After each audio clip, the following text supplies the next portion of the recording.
Come on. And we're up. There you go. We live. We It are took live. took a little while. He's New York Vinny. I'm Michael Knight. We're a little late, but that's what you can expect from us on a Fractious Friday. Yes, we're well worth the price you pay for this show. It's a day where we were both sort of late to the post, and from what I gather, the world has had enough of Donald Trump. They just don't believe what he's saying anymore. This is how we had it planned. It was all the way it was going to be all along. This is how I figured it. This is how I sussed it in my head, how I envisioned it at my desk at Wharton Business School. And now here we go. We're going to negotiate 150 different international trade deals in 90 days. And that's how I always had it planned. And the markets are saying, we don't actually believe that story. It's a fascinating idea. Absolutely fascinating. And thank you for sharing it. On the other hand, we don't believe you. We simply don't have faith and certainty in your plan. And that's where we're left today. The markets are getting ready to close, and Donald Trump says he's open for business. Come on, make a deal. Well, and are people making deals? No. No, I don't think so. They've had enough of him. Well, nobody wants to play with the Fuhrer. Well, you see, that's the problem, Michael, is there are people that do want to play with him. There are people that will play with him. We've gotten into, we should really rename this country, that's just Donald Trump. He was kidding. Because that's where people are with him. The automakers, instead of fighting him and instead of getting upset with him, will just go, oh, well, that's Donald Trump. What are you going to do? What are you going to do? What are you going to do? That's him. The other countries will, they'll bitch and moan on the outside, but they'll make a deal with him because that's just Donald Trump. And the MAGA people will go, oh, well, that's how he's saving our country. Look, he made America great again. They're kowtowing to us. In fact, look, we're saved. We're saved as of today. Saved from all the trouble that was facing us. Donald Trump put it all aside and renegotiated the whole thing. He's a deal maker. Right. It's the classic, I hate to say this, but it's kind of the classic New York street thing where you create a diversion, and when everybody's looking at the diversion, you steal what you need to steal. Yep. And it's so true with Trump. And if you need an explanation, just wait. His people will give you one. He won't have to say a thing. People will say, well, what Donald meant was this. He didn't mean that. He meant this. He's going to make sure that his first 100 days in this term of his presidency are remembered. Never to be recovered from. More than anybody else's. He will make sure you remember the mental anguish he put you through. They will make sure that you remember the financial nightmare. Because if things run smooth, there's no. You don't need him. You don't need him or the dark people who follow him. So there's no percentages in going smooth. When you go, you got the same chance as Adrian had in the woods. Okay, same chance. And a chant is of pulling out. You got the same chance as Adrian did getting out of the woods with Santino. Oh, okay. In The Sopranos. Silvio. Yes.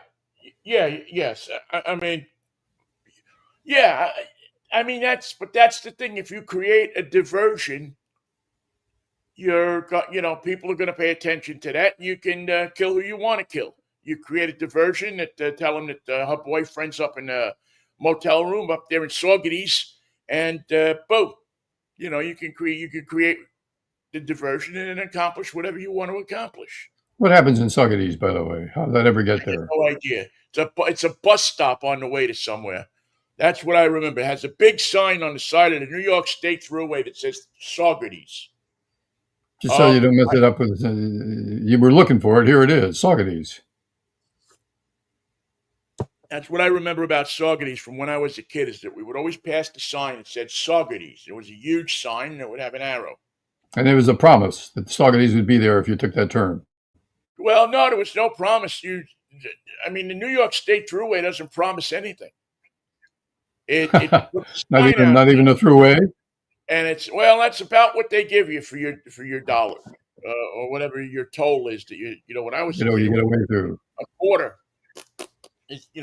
Um, but yeah, they don't promise you anything except that they will give you a strip of concrete that runs pretty much the length of the state in order for you to get from one end of the state to another. And they promise you that Pennsylvania will be on one end of that strip of concrete, Where it's a and turnpike.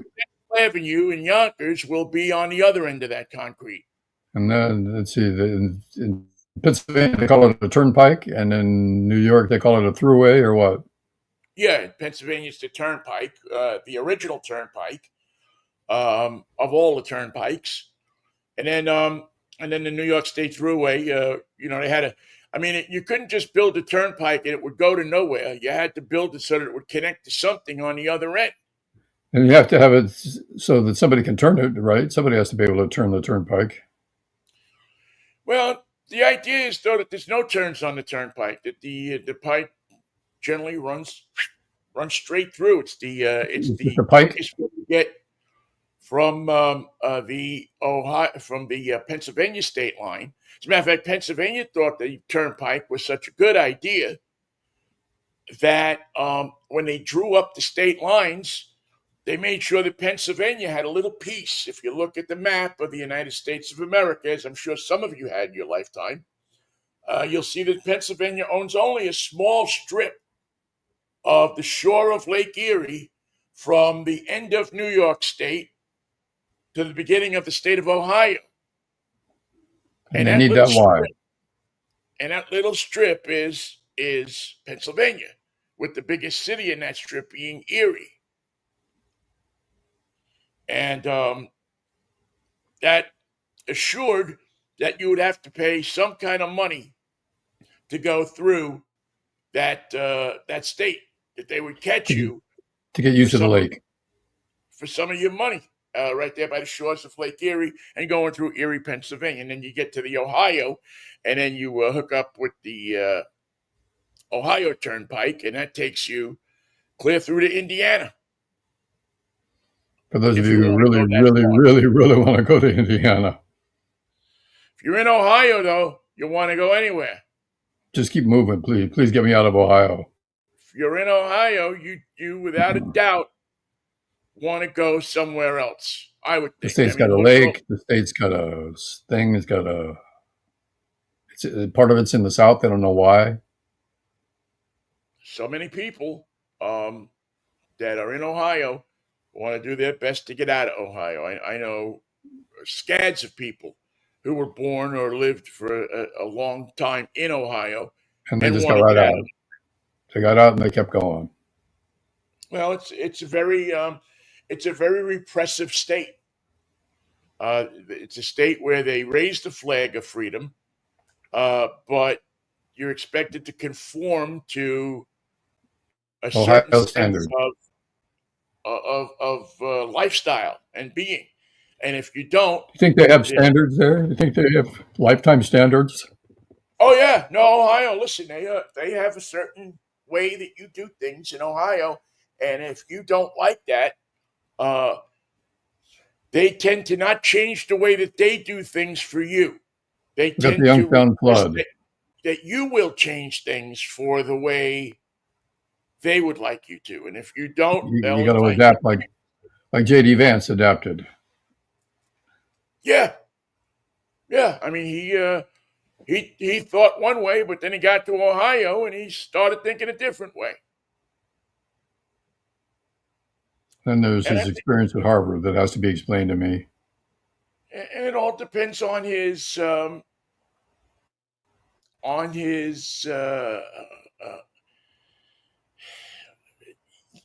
I don't know. He went there and he had a vision of Appalachia, and even though just the smallest part of Ohio could be considered Appalachia, I mean, really it's West Virginia that's They gave part, Appalachians. part of the Ohio River, the river that's named for Ohio, does cut in half the parcel of land that became Ohio and West Virginia. So you have to give it some consideration. And listen, I'm not that familiar with J.D. Vance that I know exactly when he moved from here to there and what he thought about when he moved from here to there and back again. I do know that, and I haven't read his book, so I don't know if you read the book. Oh no, I'm not going to read anything by J.D. Vance ever. Well, You I may would think if that's dismissive of me, and that's exactly what it is. I dismiss all his works. Goodbye.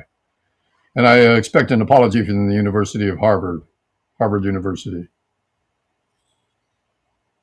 and a full explanation. I don't think you'll get one. No, I don't expect it. But you can expect it. I mean, I expect that Santa Claus is going to drop a sleigh through my chimney at some point in time. A sleigh? Is that what you wanted Yeah, for Christmas? one of those flyer sleighs. Oh yeah. But I never got one. And but I don't give up hope that someday, somehow, I'll wake up on Christmas morning and there'll be one of those flyer sleighs under my tree. I'm too old to use it. Probably get killed if I used it, but It just goes steaming down the hill in your neighborhood. Look out. it's the thought that we used to have a grand hill where I live. We had the next block from where I live, so 83rd Street between 31st and 32nd Avenues was maybe the biggest hill in our neighborhood. It was no bigger hill than that particular hill. You could see the bluecoats on top of this hill spying out into Long Island Sound to look for the redcoats coming in to try to capture Long Island and Manhattan On a and New frosty, Amsterdam. on a frosty, snowy day. Yeah, it was a grand hill, and so you in the wintertime when it snowed, this is the place where many kids in the neighborhood gathered to go down the hill. At And top speed. No brakes. yeah, so it made you quite, oh, yeah, there were brakes. They were called the tires of the cars parked on the side. That'll slow you down. You ran your head into one, and that usually stopped you. But, and it was an interesting hill because traffic didn't stop on the hill. Oh no. They had better things to do. Well, They had to go to work. here in Seattle, if there's a hill, if a street with a hill and it snows, they put a little sign up that says snow closure, and everybody goes around it. That's it. That's it. Yeah, New York, they say Good luck what, to you. and they go down the hill, so you have to contend with the cars coming down the hill, and it is also part of the bus route of the Q33, which goes from the subway in 74th Street in Roosevelt Avenue to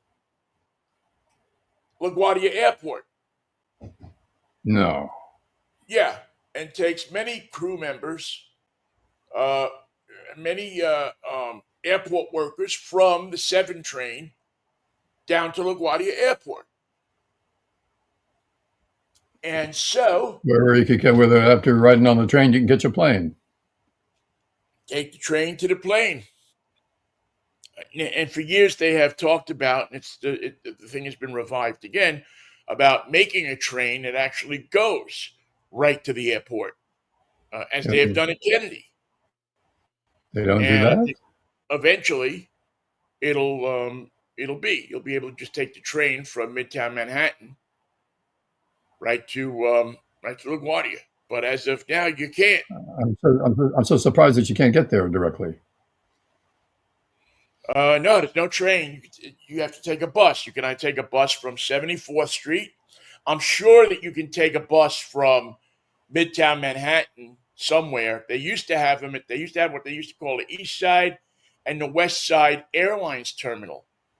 So what you could literally do in New York, in Manhattan, was to go to this terminal. One of them was on like 35th and First, and I forget where the other one was on the West Side, but it was in the 40s, I think, up by 10th Avenue, 11th Avenue, something like that. You could go and you could actually check in for your flight there with your Hmm. luggage and everything, and they would put you on a bus that took you from that terminal to LaGuardia Airport or Kennedy Airport or Newark Airport, depending on which airport. Newark wasn't that popular in those days, but you could take those buses. And there was one guy who had the contracts for the buses. So, Yeah, little need I little say more? feeling. Yeah. But the good thing about those terminals, though, too, is if you lived in Manhattan, in the old days, you remember this, Michael, you didn't get on a computer and buy an airline ticket. You went to the airport or you called up on the phone and Yep. you bought an airline ticket. You either mailed the money in or somehow transferred them the money or went to a travel agent. Well, the one thing that you could do to get around that is you could actually go to the East Side Airlines terminal and you could buy your ticket. So let's say you were traveling to France in July. You could go down to the East Side Airlines terminal today and walk in and walk up to a ticket counter and buy your ticket I'm off to Paris, please. to the Paris. I'll take the whatever class they give free wine in. I'll be taking that class. And they look it up, and I remember they used to have books On again how to book before computers. a They book had on a how to book your flight. yeah, they had a big book with all the rates in them. You'd go down, you put your finger there, and the Shouldn't rate these would rates come change up. every day in the future? These rates are going to change every day. Well, yeah. I mean, they had the rates did pretty much change every day, especially on international flights. So it was quite a show because you could go and the people that were going somewhere were in one line, and then the people that were planning on going somewhere were on another line, and then The people who have been somewhere were on the third line. we're on a third line coming off the bus to Manhattan looking for taxi cabs. This, as you can imagine, resulted in quite a taxi cab line outside the East Side Airline Terminal. If you're a cab driver, that's a good place to get a fare. Well, yes and no. It was a good place in sense that there was always going to be a fare there, mostly 20 hours a day. There was going to be somebody Taking you into that Manhattan. was to take you a few blocks, but the fares were usually short. Whereas a fare to if you got lucky, what you got is somebody who came out of the terminal, missed their bus, and had to take a cab to LaGuardia or Kennedy. And that was the golden jackpot because then you were, at that time you were probably going for a $25 fare to go from the East Side Airline Terminal in Midtown Manhattan up to LIE, down to GCP, and into LaGuardia Airport. What's GCP? Grand Central Parkway, which Thank is the you. parkway that passes LaGuardia Airport. If you had a foreign accent or you it was obviously that you were a tourist, you were probably going to go from the onto the LIE from the Queens Midtown Tunnel, and then go to the LIE, maybe out as far as the Northern State Parkway, down to We're in Erie, Pennsylvania again, all of a sudden. and you could expect your trip to take an hour and a half because that's the way it worked in New York with the cab drivers. They were like, "Okay, we got a fish here," and then when you got to the airport trying to catch your plane, you realized that the plane that the fare that Long was on the gone. meter when they put the flag up the old taxi meters was, 72.50. But that's the way New York worked until they started. Somebody got wise and started putting signs. Actually, what they did is they came up with a program that said that it's a flat rate to LaGuardia Airport. You Period. pay $25 to go to LaGuardia Airport. No, they took all the fun out of that scheme. And they put big signs there about it. This was probably in the late 60s. So that the cab drivers couldn't really rip it made it more difficult for them to rip the foreigners off. And, Not It's not that they were from Indiana, but they were foreigners. You treat them like marks. well, yeah. Yeah, there were, yeah. I mean, cab, New York was notorious.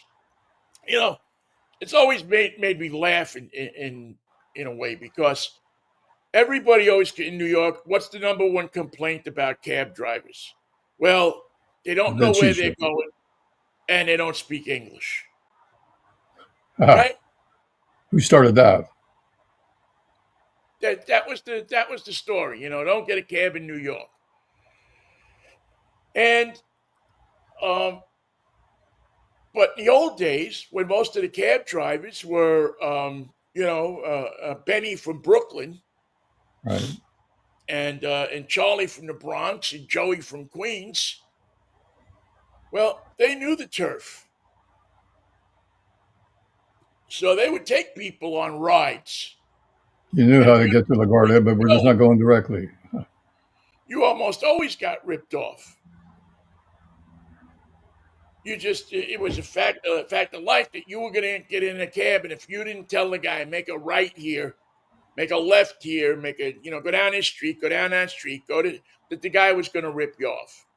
If you didn't show him that you knew the way, That you knew what you were talking about. If he figured that you didn't know what you were doing, he was going to make you pay for it. And for the most part, anytime one of the Indian or whatever, people started driving taxi cabs after the guys that own the cabs figured out that they could lease their cabs to these guys and make just as much money and not run the risk of getting their heads blown off. They started horse hiring to these, foreigners that could get a license. They were here on a legit visa.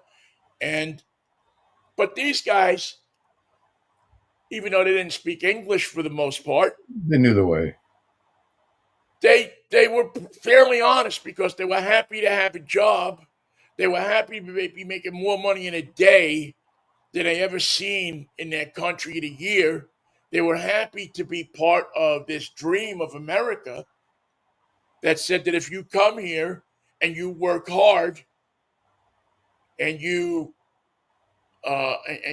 envision and fulfill this story that you've been told for years about going to America, and if you did that, you'd you'd do okay. You'd be able to provide for yourself and your family, You get and a maybe leg go up. to the movie once a week.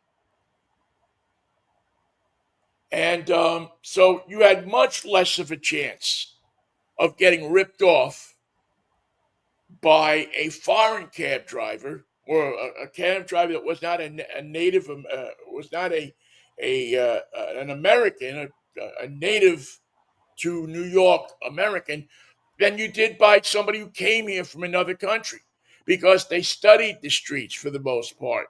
Now, maybe there was a language barrier, and every once in a while you'd get waylaid going somewhere because the guy didn't know the difference between Columbus area Avenue and Colombo Street in Brooklyn. So you had to be aware, You have but to it be aware wasn't. of the difference there. I'm sorry to say I didn't hear That you. you have to be aware of the difference between those two things, Columbus Avenue, Colombo Avenue. You must Yeah, know the I mean, difference. you had to be. I mean, if it most of the time the cab driver did not take you someplace um, out of trying to steal from you. The cab driver took you someplace that you didn't want to go because he didn't know where he was going and he didn't want to consult the map, or B, um, you really were an asshole to him and called him every name in the book Thinking he didn't because he didn't understand. speak English. And the guy just figured, well, I'm going to take the long way around. So that was it's always made me laugh when people have talked about the people that don't speak, the cab drivers that don't speak English. And there were, and there was enough complaints about him that when, if you drove a cab and you put a sign on your cab, I speak English, at That's a the good move. airport, people would come down and take your cab. And you would think, well, that's okay because you know, they must want to get ripped off. They want somebody who speaks English. They want to get ripped off by somebody they feel comfortable with. And there are other places to get ripped off too, like the Port Authority. We're getting off the bus from the Port Authority. Somebody's grabbed your bags. Goodbye. Yeah, yeah. I mean, New York. I mean, the transportation centers in New York, the airports, the bus terminals, uh, so on and so forth, cab stands, things like that, were places where people of unscrupulosity might be They able to make learn a their buck. game. Got to learn I their think they learn game. their game. Why should I sell watches when I can just rip luggage off? And the courts are so crowded they don't prosecute these people. You'll find people with 25, 30, 40, 50, 60 arrests on their records for petty theft, what they call petty theft, and haven't spent a day in jail except for the time that they spent between the time they got arrested and the time they appeared before a judge for an arraignment. You couldn't hold them all. It was a thriving business. For the jailers, for the people that were doing the rip-offs, for the judges, for everybody. Yeah, everybody was making $1 on it. It was an industry. Ha! Welcome to New York industry. I love New How's, York how's t-shirts. and I trust that it was like that in most major cities. I don't think it might have been done in a more subtle way or in a different way, but New I would York showed them hazard. how to New York showed them how to turn it into an industry. Right. You know how this is how we do it, and we're going to send some folks out to your city so you don't feel alone.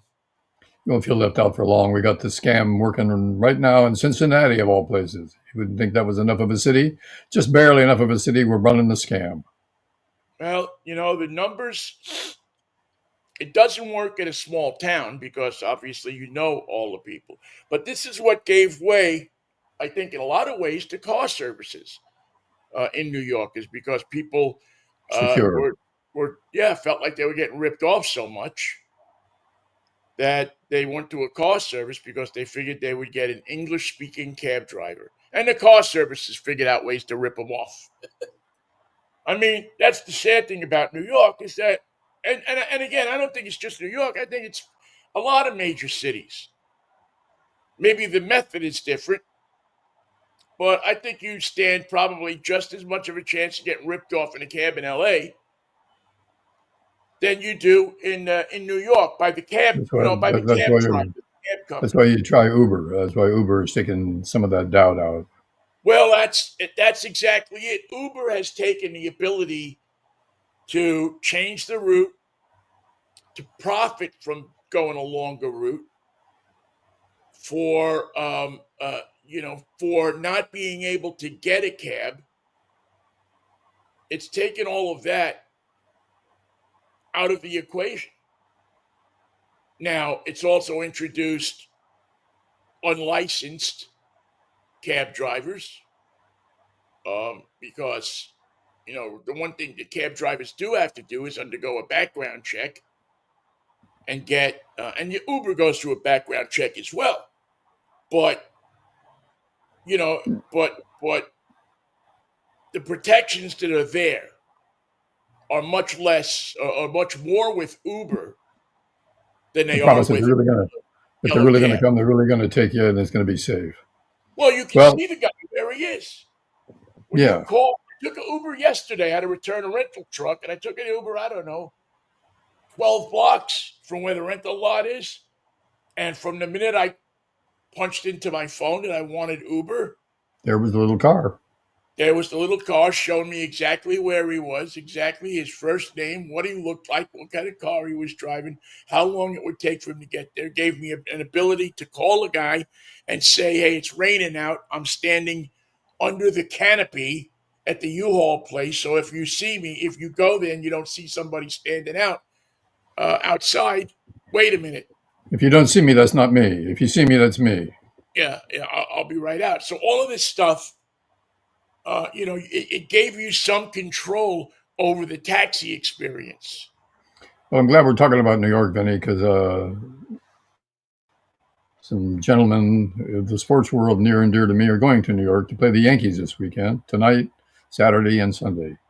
Giants You of know, New because York. you're Well, Giants. the one-time New York Giants are returning to the Big Apple to take on their hated rivals, the Yankees, in Yankee Stadium, new Yankee Stadium. And we're expecting great things from them. It's certainly going to be It's going to be Robbie Ray pitching. one of my favorite pitchers.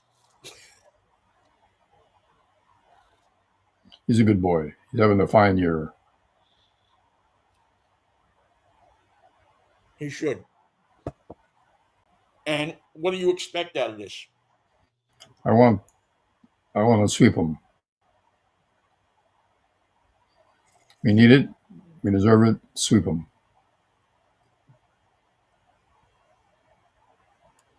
And I expect there to be some older fans that will be excited by the matchup. Well, it's always a big matchup when they come to Pittsburgh.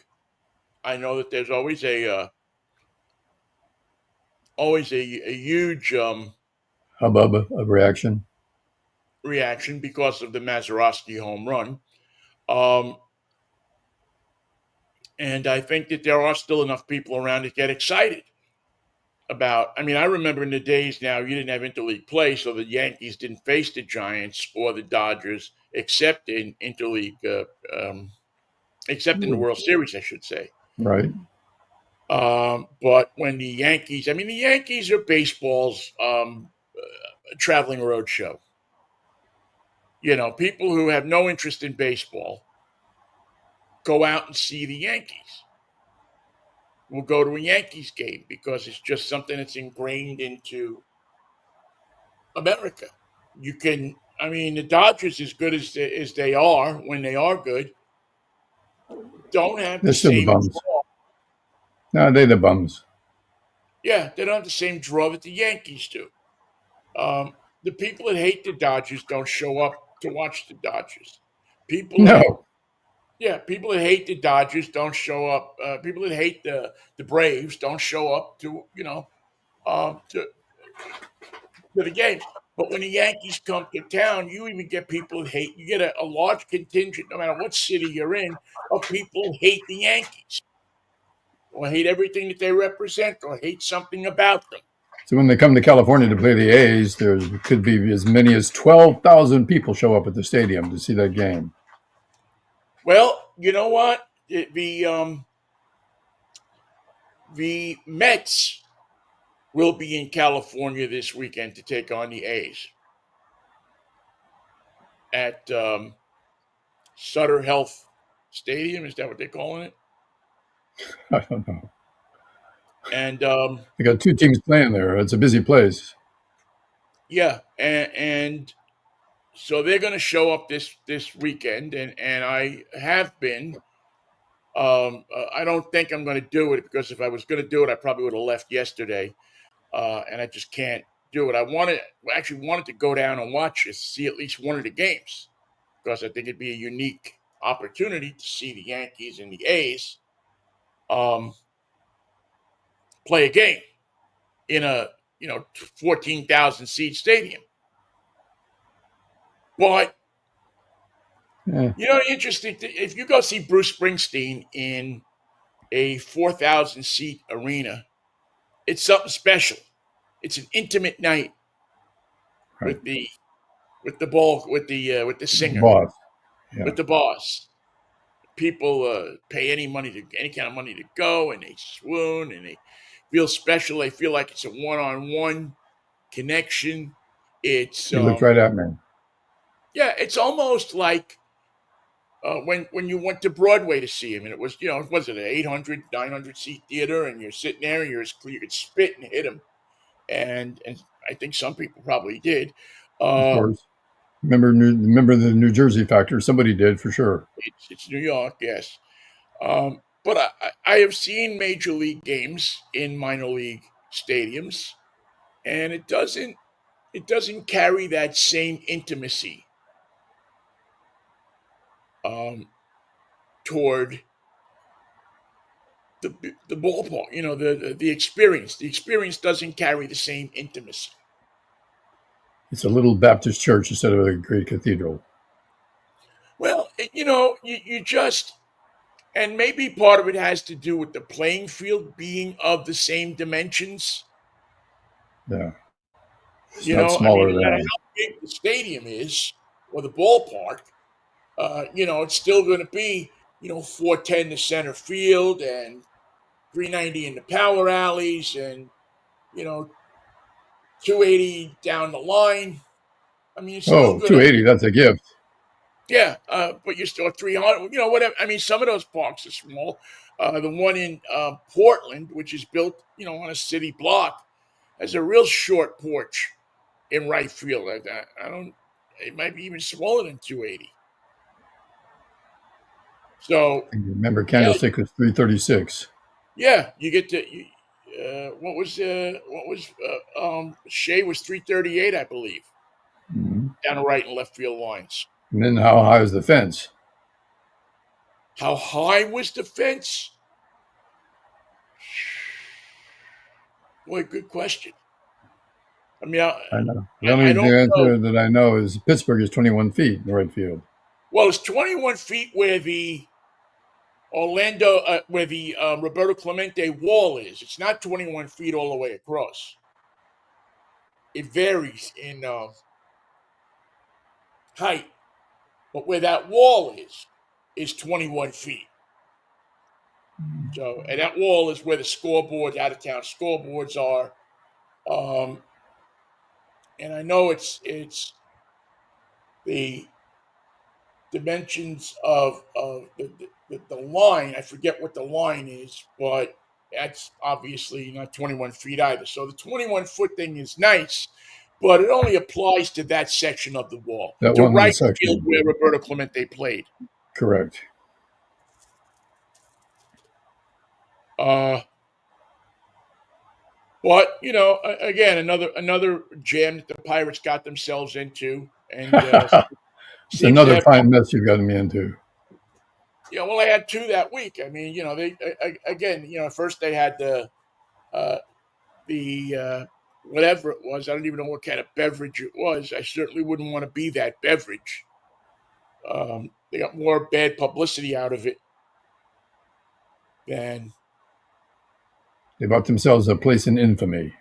yeah. They bought themselves, But of course, here we are, less than a week after the incident, and I can't tell you what the name of the thing was. All It's I've an heard it alcoholic, described as a crappy malt beverage. a sports alcohol drink. Comes in a can, all mixed. A sports alcohol drink. Now that If makes a lot you of sense. if you love the Mai Tai that came in the can, you're going to love this. When you're, as I've always said about those drinks, if How you're about another? 18 years old or 17 years old and you find somebody who'll go in the store and buy you a six pack of those for, Just be smart. Don't drink them. Don't put that in your body. um, it's not a sports drink. How did it taste? It tastes terrible. Well, it's supposed to taste good. Nah, Tasted like nah. syrup. Well, that's pretty much what it was. Tastes like hair tonic. I remember when the first time I tasted gin. I said, "This tastes like hair tonic." I don't know why I said that. It smelled like it. Uh, yeah, gin always gave me. Actually, it was vodka. Vodka always gave me the sense of drinking. There used to be a cleaning product called Renews It, Yeah, and my it's just like dad. shimmer. Yeah, my It's a dad breath always. mint. It's a Yeah, it was fermented alcohol, and it took the stains out of anything. Um, and it's the material out of some things. But the taste of, and they say vodka has no taste, but I would disagree. Oh, I would Uh, disagree. Yeah. but the, the smell and the taste and the whole experience of opening a bottle of vodka just reminded me and smell of Renews It. It's so To the point where I remember getting a spot on a shirt I had and taking a little vodka and putting it on a piece of cloth and trying to rub the spot out. it's But that's just what vodka always reminded me well, of. that's where Dan Aykroyd got the idea for shimmer, the floor cleaner and dessert topping. I think that was an excellent idea. What was the name? Mainway. Uh, Elliot Mainway? Herb Mainway? Of Mainway Industries.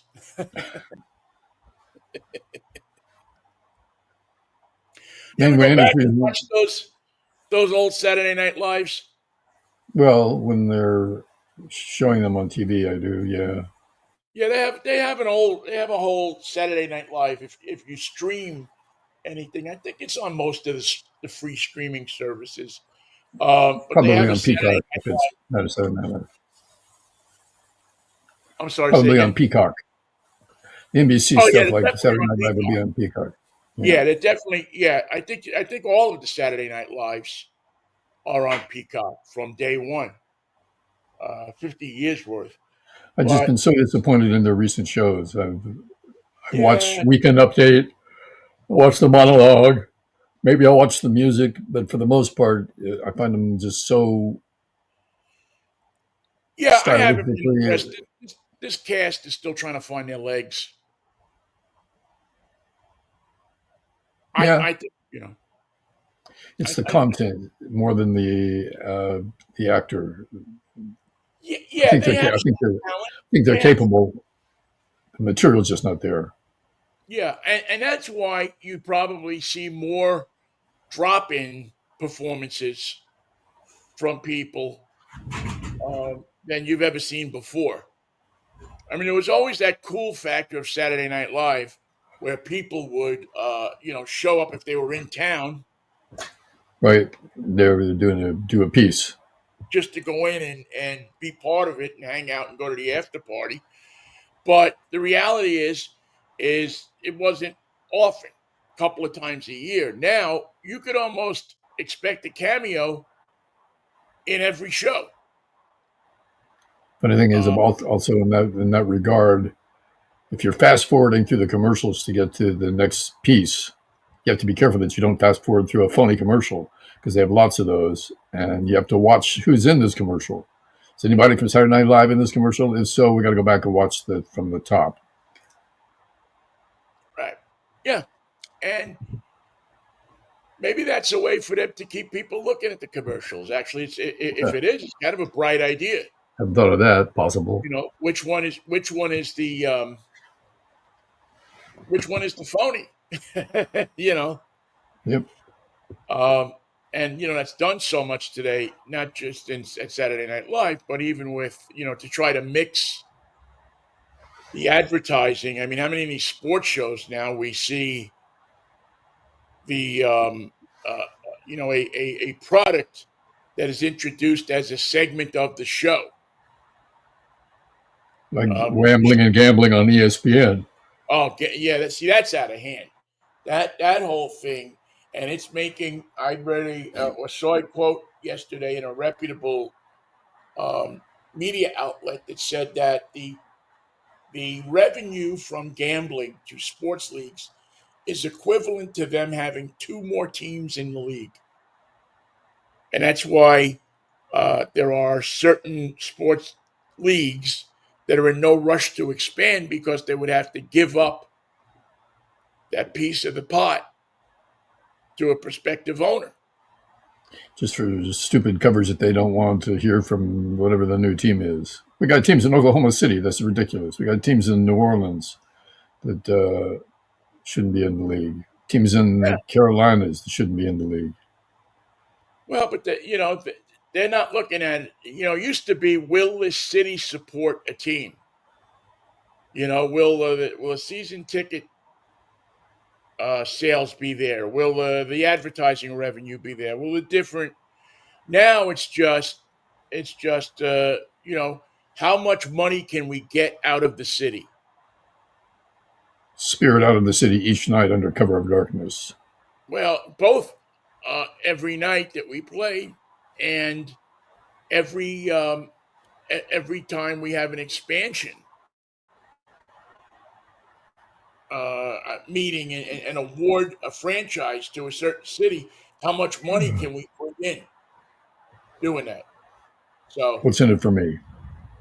well, yeah, I mean that's welcome to America, folks. What's in it for me? The good and the bad, you know. So that's what it is. So yes, so I'll be watching the Mets. The Mariners head out onto head out on to the road this weekend, I believe, and I don't know. The Mariners are they're going through a rough time already. When you say they're going through a rough time 3 weeks into the season, It's early. maybe later than you think. But again, they're still trying things. They're still trying to figure out things. So, um, That's what spring training was for. I have a good question. Hey, Vinny, what are you driving? oh, Michael, I am driving a Lexus, a Lexus Lexus hybrid, thing. a luxury Lexus hybrid. It is it really is a large vehicle. It is the Lexus version, kind of the Chevy Suburban. yeah. I don't know if I'd call it this. It's smaller than a Suburban, but it's the LX 700H F Sport.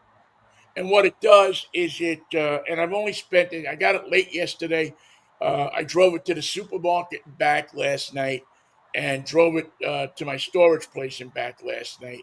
And it is, I mean, it sweats luxury. I mean, like when you go to a fancy athletic club, and the guys and the women are all sweating, but their sweat is luxurious. If you look close, it has little dollar signs in the droplets. The sweat that comes out of their arms I'm smells so, good. I'm so familiar with that. Yes. Yeah. Well, that's what the LX 700H is. It's a car that exudes luxury sweat, and the reason I say that is it is a built out as a hard working vehicle, a vehicle that you can take off the road. You can take it onto hills and stuff like that, and it'll do just fine. We'll find that out this weekend. But it hasn't struggled. It's been very, very comfortable. I mean, a more comfortable car, I don't know that you'll find. Well, that's the Uh, first challenge of a luxury vehicle. What sort of comfort does it offer? yeah, and also to be offer that comfort with functionality. Can it be a luxury vehicle and an off-road monster and a decent everyday driver all in the same thing? Although people that can afford $115,000 for a Lexus tend to have another car or two or three or four or five I'm that they sorry, use but for different purposes. it's now 119,000. Yeah, well, yeah, that's pre-tariff. I'm almost Yeah. afraid to look at what this thing will go up to, and I believe this car is wholly made in Japan. So it'll be interesting to watch what this car will be in a few weeks. I can't imagine it's going to be. It'll be probably a touch under 150. Well, remember, this is the plan that Donald Trump had all along. He just didn't Well, want to reveal it all at once. He's rolling it out day by day. day by day. And Oh dear Lord. keep in mind, he is a kidder. He's a kidding person. He likes to kid. Oh, that's just Donald. He's a barrel of laughs. Mikey, what are you doing this weekend? Well, I'm getting up at 5 o'clock in the morning tomorrow to go see Bo play baseball. You are a devoted grandfather. Thank God I'm not a grandfather. I am a Commodore. Yeah, sorry, the Commodore. You are a devoted Commodore. Indeed, I am.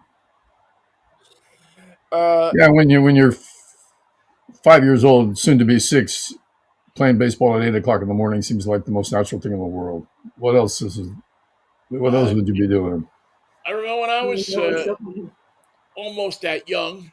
Um, I would get up at 5 o'clock in the morning, even if I didn't have to be there until 4 in the afternoon, because it was game Yeah, day, game day, baby. and you were excited about being in the little league and probably getting a chance to play. And probably getting a chance to hang out and play catch, not with your father or your mother, but with the boys, The gang, the the guys, the gang. team. Yes, your first initiation into the gang. Um, my two nephews have become extremely excited about football, and they won their Staten Island Football League championship this past year. Oh, congratulations.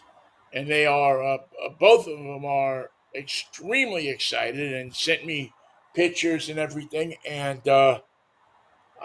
you know what, I'm proud of them because I still remember what it was like to go through those days of Sure. that, the childish anticipation of going out and playing um, this game that all of a sudden you found you're in the early stages of love with. It's like having a new girlfriend. You want to you're gonna be able to go and ride a bike with her this afternoon. So you're at her house at 7 o'clock in the morning when you're supposed to meet her at 12. Just waiting. I just didn't want to be late.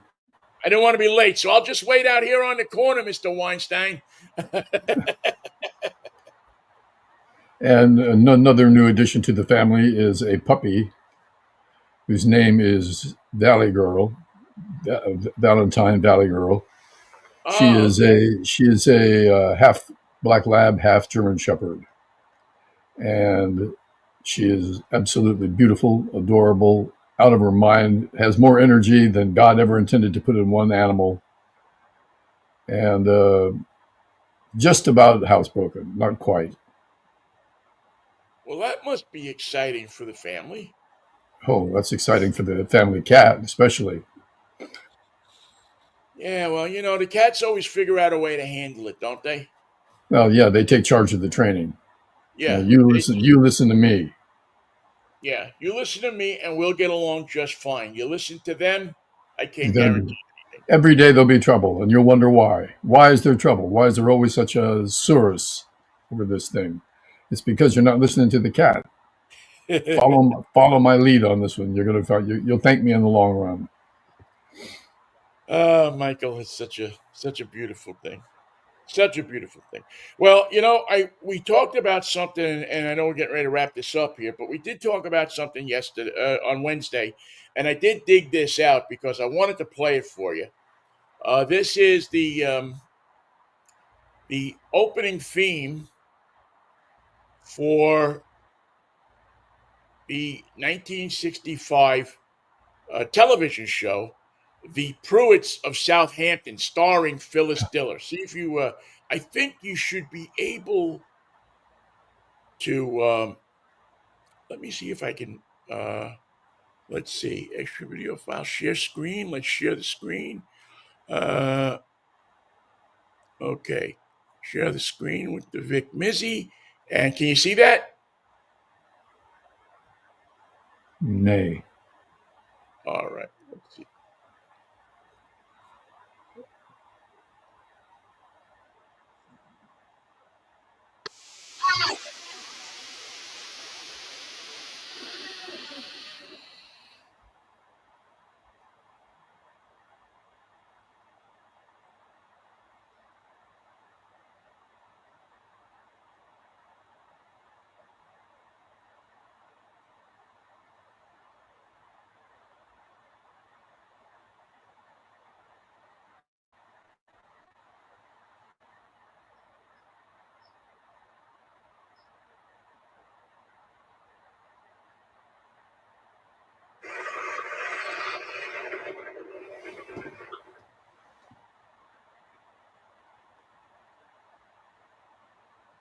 Are you hearing something, Vinny, that I'm not hearing? Can you hear it? Nothing.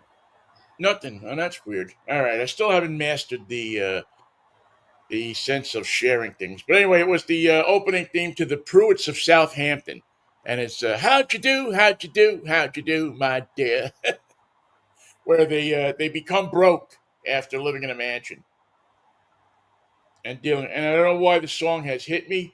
Uh, we talked about it a little last week, but it's become my song that I can't get out of my head this week. Written by Vic Mizzy, who was instrumental in many television themes of the 50s, 60s, and 70s. And something that I think, Michael, um, would have been a great job to have back in those years.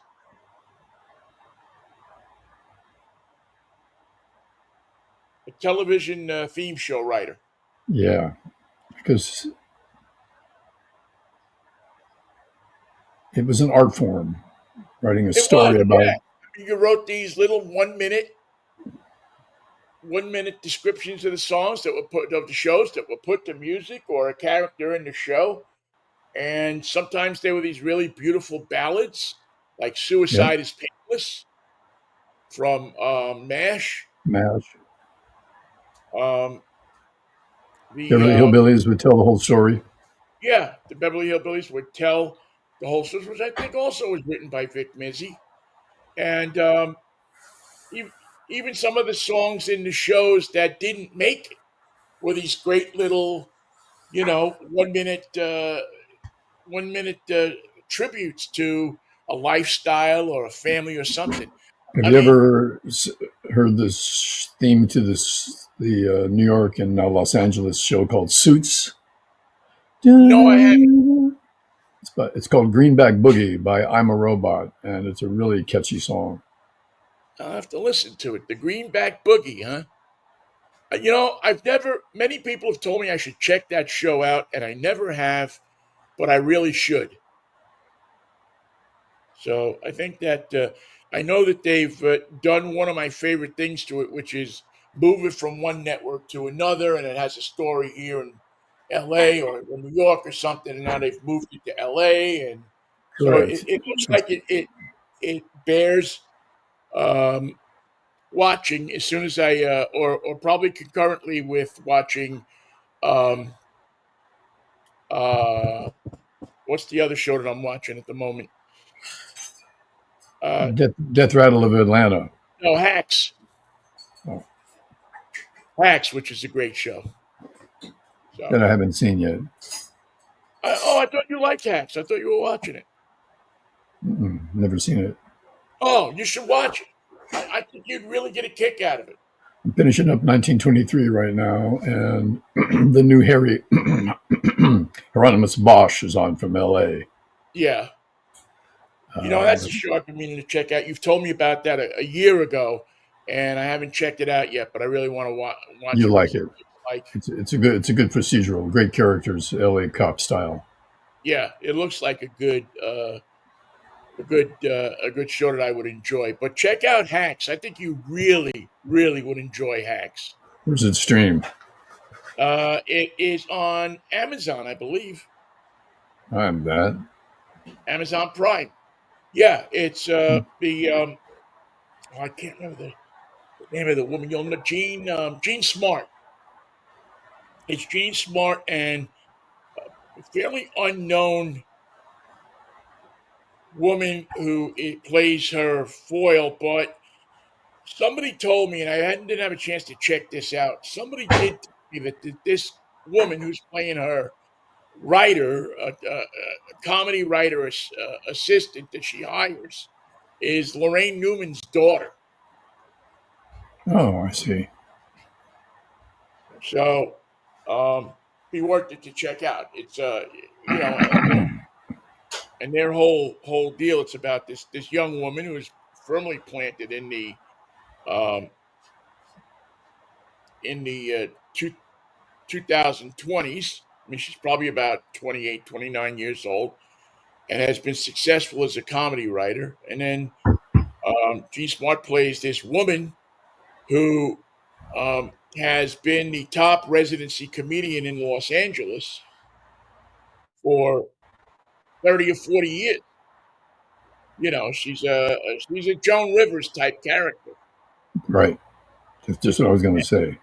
Right. No, she's definitely a Joan Rivers type character, and their clashes and their community around them, it hits a lot of buttons. It's well written, very well performed, very very well performed, and I think it won a bunch of Emmys last year. So it's It's not been anything recognized. that I've discovered. It's just that I've just recognized this show as one that I've heard about and finally took the time to watch and have been extremely um extremely pleased with the result. It's not for everybody, the show, but I think you and I, because we have that background in entertainment and know the kind of the workings of how some of this stuff goes, would you know would really enjoy it and really love it. So you're on tomorrow with drive time at 11 o'clock, the usual time? 11 o'clock, if we get all our technical stuff together. Hopefully, this will all be done tomorrow, and 11 o'clock. If not, I will run a repeat of an older edition of Drive Time, where I have the ability now to do that. So we will come up with an older edition. Maybe we'll replay the classic Christmas edition, because we all could use a little Christmas right now. There's a tariff on Christmas, by the way. Just been Is announced there? Well, then today. we can't run that one. When are they going to start putting a fee on broadcasting to get on the internet? Tomorrow, 10 a.m. I'm sure of it. All right, Mikey, listen, you have a good weekend, and I will catch up with you on Monday morning if the Lord's willing and the creek don't rise. By the way, I Good had a deal. dream about a flood last night, Uh-oh. so maybe the creek will be rising. I'm just hoping I'm not part of it, because there is a little creek that runs outside of my new place, uh, and I think the creek should mind its own damn business. the creek should stay about where it is and not come over the line, or else we'll have to consult the people at the bakery in that row of stores that's on the other side of the creek, and ask them to please keep their flour in the proper recycling Keep cans. their powder dry and their flour dry as well. Exactly. All right, Mikey. We'll see you on Monday, and as we always say to end this show, man, peace, love, and Manischewitz, baby. Monday it is. What a wine. All right. Take care. Thank you all for listening, too. We always appreciate you taking the time to spend your time with the two of us. Thank you, Ben. See ya. Yeah. Bye bye.